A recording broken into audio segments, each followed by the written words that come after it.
Hello everyone, welcome to my channel Best Learning. Myself Miss Dolly. In my previous topic, I have discussed about ECCE and its importance.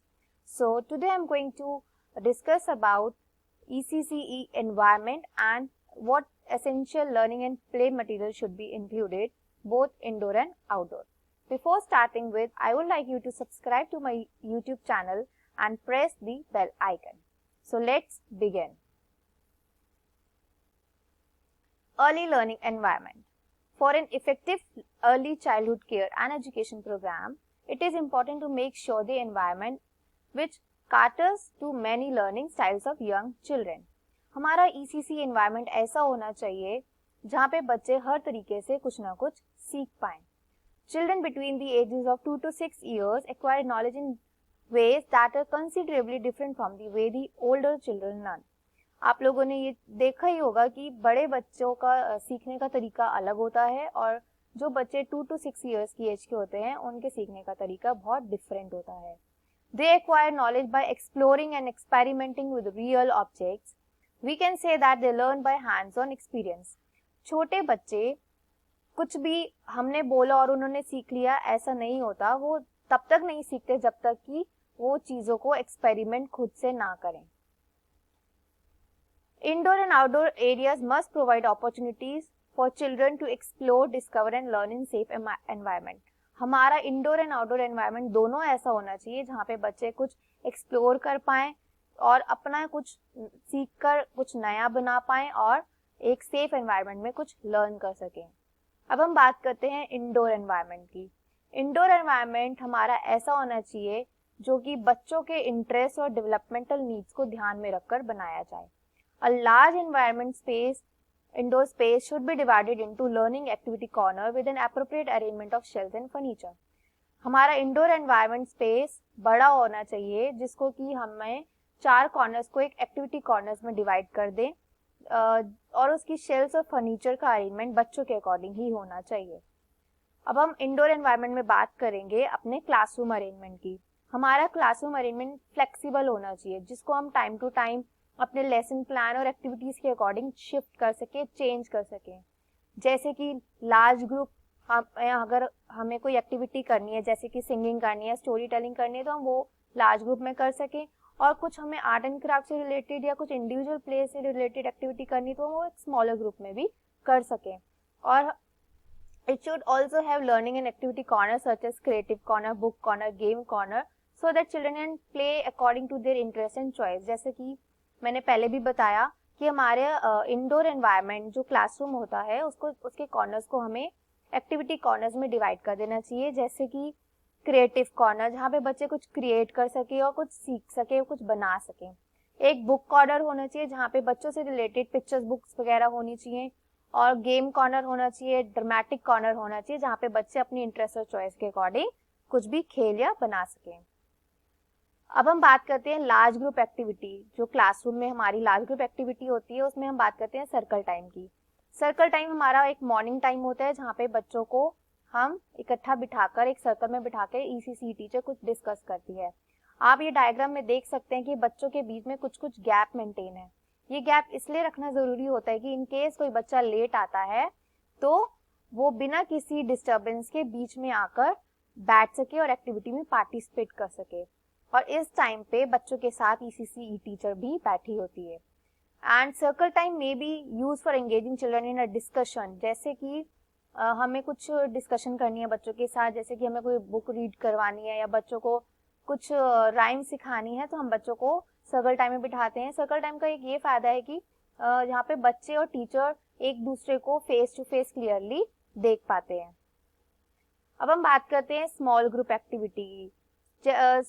During this time in the small group, ECCE teacher can focus on facilitating activities or discussion that are somewhat challenging and need guidance from an adult. हम small group में वो activities कर सकती हैं teachers जो कि थोड़ी challenging होती है और जिसमें एडल्ट्स की गाइडेंस की जरूरत होती है. मीनवाइल बाकी बच्चे इंडिपेंडेंटली उन 4 कॉर्नर में से किसी भी एक कॉर्नर में जाकर अपनी एक्टिविटी अपनी चॉइस के अकॉर्डिंग कर सकते हैं.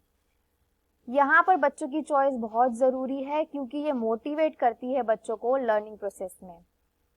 ध्यान रहे, ये चीज बहुत इंपॉर्टेंट है कि ECC टीचर हर कोने में बैठे हुए बच्चों को ऑब्जर्व करे, चाहे वो किसी भी सर्कल टाइम में किसी भी ग्रुप डिस्कशन में एंगेज हो, but the children who are sitting in the four corners they should also be observe by the ECCE teacher.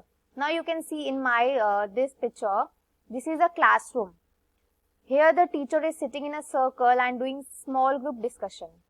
And in the four corner like puzzle and block corner, art and craft corner, story and picture book corner, dramatic play corner, other children can engage in these areas. Now we discuss about free play.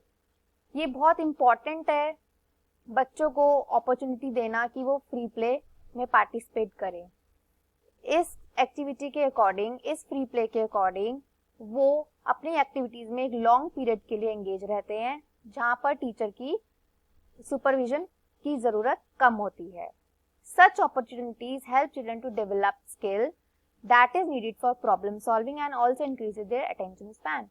ये opportunities बच्चों को help करती हैं कि वो problem solving और attention span अपना increase कर सकें.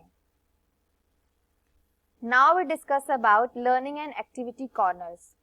हमारे 4 लर्निंग एंड एक्टिविटी कॉर्नर्स जो कि मैंने आपको पहले भी बताया, that are dramatic corner, reading and story book corner, puzzle and block corner, drawing and painting corner, ऐसे होने चाहिए.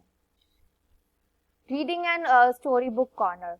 Young children need to have opportunity to touch, feel and see the books. हमारे छोटे बच्चों को हमें ये अपॉर्चुनिटी देना बहुत जरूरी है कि वो बुक्स को टच कर सके, फील कर सके और देख सके. जितना बच्चे बुक्स को एक्सपोज करेंगे उतना ही वो आइडेंटिफाई कर पाना उनके लिए इजी होगा कि कौन सा फ्रंट पेज है एंड कौन सा बैक पेज है. And they will also learn how to turn pages. वो पेजेस को टर्न करना भी सीख पाते हैं. और कुछ टाइम के बाद बच्चों का बुक्स के साथ एक बॉन्ड डेवलप होने लगता है, जिसको वो बच्चे कहते हैं मेरी फेवरेट बुक है. वो फेवरेट बुक क्यों होती है? क्योंकि उसके अंदर की कुछ पिक्चर्स या उस बुक के अंदर की स्टोरी बच्चे अपनी किसी भी लाइफ एक्सपीरियंस से रिलेट करते हैं और वो उनकी फेवरेट बुक बन जाती है. Now comes dramatic play corner. आपने देखा होगा कि बच्चे इंजॉय करते हैं कि टीचर खेलते हैं या पेरेंट की मिमिक्री करते हैं. So they do acting by what they see in their environment. इससे उनकी मेमोरी भी शार्प होती है, जिससे कि वो जो देखते हैं वो रिमेम्बर करते हैं अपने माइंड में और उसके बाद वो उसको एनैक्ट करते हैं. और इस कॉर्नर में हमारे मटेरियल होने चाहिए डॉल्स या doll size cooking utensils, doctor set, इस टाइप के. Now comes puzzle and block corner. जब बच्चे ब्लॉक से खेलते हैं तो they begin to learn about shape, sizes and colour. वो शेप, साइज और डिफरेंट कलर्स को आइडेंटिफाई कर पाते हैं. और ब्लॉक्स मोटिवेट करता है बच्चों की थिंकिंग को, क्योंकि वो डिफरेंट स्ट्रक्चर्स बनाना शुरू कर देते हैं. This corner should have blocks of different colours. और इसमें ब्लॉक्स होने चाहिए जो डिफरेंट कलर, शेप और साइज के होते हैं, जैसे कि आप इस डायग्राम में भी देख सकते हैं. और पजल्स भी होना जरूरी है, matching cards, lacing strips, lacing cards, threads and beads and threads, ये सब होना जरूरी है. And next is art and craft corner. इस कॉर्नर के थ्रू बच्चे अपना समझ पाते हैं कि रियल लाइफ ऑब्जेक्ट्स क्या होते हैं. जैसे कि उन्होंने स्काई में देखा स्टार, एंड नेक्स्ट डे जब वो स्कूल जाते हैं तो वो क्ले से एक स्टार बना पाते हैं. तो लाइक दिस ये उनकी सिंबॉलिक थिंकिंग को बढ़ाने में हेल्प करता है कॉर्नर, जो कि एक इम्पॉर्टेंट भी है उनकी प्री राइटिंग स्किल के लिए, क्योंकि जब when they are doing this kind of activities तो उनकी फाइन मोटर स्किल्स डेवलप होती हैं, जो कि आगे चल के उनको राइटिंग में हेल्प करती हैं. अब हम बात करते हैं इंडोर एनवायरनमेंट में डिस्प्लेज ऑन वॉल. जो भी बच्चे काम करें उसको लाइक आर्ट वर्क या प्रोजेक्ट वर्क हो, उसको वॉल पे डिस्प्ले करना बहुत जरूरी है. इससे बच्चे रिमेम्बर कर पाते हैं कि उन्होंने कौन सी एक्टिविटी में पार्टिसिपेट किया था, और वो अच्छा भी उनको लगता है कि उनके वर्क को एक वैल्यू दी गई है. और पेरेंट्स भी प्राउड फील करते हैं कि हमारे बच्चे का वर्क डिस्प्ले हुआ, और इसी वजह से वो बच्चों की एक्टिविटीज में इंटरेस्ट भी लेते हैं. और इसके अलावा जो पिक्चर्स वॉल पे डिस्प्ले होनी चाहिए वो हमारी थीम से रिलेटेड होनी चाहिए. जैसे कि हम बच्चों को पढ़ा रहे हैं summer theme, so our picture should be related to our theme as well, और हमें पिक्चर्स को लेबल करना भी जरूरी है जिससे कि बच्चों को हेल्प होती है, जिससे कि बच्चे समझ पाते हैं। Now comes furniture and shelves. हमारा फर्नीचर बच्चों के साइज के अकॉर्डिंग होना चाहिए, जिसपे बच्चे बैठकर कंफर्टेबल फील कर पाए, और फर्नीचर के एजेस राउंड होने चाहिए जिससे कि चांसेस कम होते हैं कि बच्चों को कुछ चोट लगने के, बच्चा कोई गिर गया तो जितने भी शार्प एजेस होंगे वो बच्चों के लिए हार्मफुल होते हैं। Colourful mats can be used to mark the sitting area. One more thing, pre school में फर्नीचर होना जरूरी नहीं है, आप कलरफुल मैट से भी अपना सिटिंग एरिया को मार्क कर सकते हैं। शेल्फ जो है बच्चों की हाइट की होनी चाहिए और उसमें बच्चों के रिलेटेड टॉयज, पजल्स और लर्निंग मटेरियल होना चाहिए जिसको बच्चे जब चाहें तब अपने अकॉर्डिंग यूज कर सकें। अब हम बात करते हैं आउटडोर एनवायरनमेंट की। हमारा आउटडोर एनवायरनमेंट भी उतना ही इम्पोर्टेंट है बच्चों की डेवलपमेंट में जितना कि इंडोर एनवायरनमेंट, क्योंकि ये बच्चों को एक स्पेस देता है खेलने के लिए जहाँ बच्चे कुछ एक्सप्लोर कर पाते हैं और खेल खेल में एक दूसरे से इंटरैक्ट भी करते हैं। और ये बहुत जरूरी है बच्चों को ये अपॉर्चुनिटी देना कि वो अपनी एक्टिविटीज में एंगेज रहें और डेली फिजिकल एक्टिविटीज में एंगेज रहें। Now comes essential learning and play material. हमारा लर्निंग और प्ले मटेरियल कैसा होना चाहिए? जैसे कि मैंने अभी बताया कि बच्चे अपने एनवायरनमेंट से ज़्यादा जल्दी लर्न करते हैं और उनका एनवायरनमेंट में वैरायटी ऑफ मटेरियल होना बहुत ज़रूरी है जिससे कि बच्चों का इंटरेस्ट बढ़ता है और बच्चों की लर्निंग में हेल्प होती है। The material should be safe and clean and in good condition. Material हमारा सेफ, क्लीन और अच्छी कंडीशन में होना चाहिए, एप्रोप्रिएट होना चाहिए, बच्चों के अकॉर्डिंग होना चाहिए। Material should promote fine and gross motor development. Material ऐसा होना चाहिए जिससे कि बच्चों की फाइन और ग्रॉस मोटर डेवलपमेंट हो, सेंसरी डेवलपमेंट हो, सोशल इंटरेक्शन डेवलप हो बच्चों की और बच्चे क्रिएटिव बने। The material should be differentiated on the basis of child use, parent use and teacher use. Material जो भी होना चाहिए वो डिफरेंट होना चाहिए, जो बच्चों के यूज का हो या जो पेरेंट यूज का हो, तो ये डिफरेंट होना चाहिए। अब हम बात करते हैं इंडोर मटेरियल में क्या क्या होना चाहिए। Blocks for constructive play, blocks होने चाहिए, टॉयज होने चाहिए, ड्रामेटिक प्ले मटेरियल होना चाहिए जैसे कि dolls, puppet and mask. Material to develop language skill जैसे कि picture book, flash cards, story cards. Material to develop sensory skill like sound boxes, touch card, field bags, etc. Music and art materials such as crayons, paintings, cotton, threads, etc. And outdoor materials like play equipments like climbers, swings, bicycle balls, etc.